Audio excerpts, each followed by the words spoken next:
Khi bạn chọn bình yên, bạn sẽ phải học cách nói lời tạm biệt với rất nhiều thứ. Có khi là một mối quan hệ đầy tổn thương mà bạn đã níu giữ quá lâu. Có khi là những giấc mơ từng rực cháy, nhưng khiến bạn kiệt sức mỗi lần cô với tới. Là khi bạn buộc phải buông bỏ những kỳ vọng không còn phù hợp, rời xa những nơi từng gắn bó, nhưng chẳng còn khiến trái tim thấy bình yên. Chọn bình yên không phải là không có đau, nó là sự lựa chọn dũng cảm giữa vô số điều khiến mình mệt mỏi.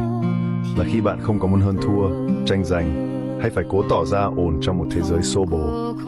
Là khi bạn bắt đầu trân trọng sự tĩnh lặng, sự nhẹ nhàng và cả sự đơn độc nếu cần thiết.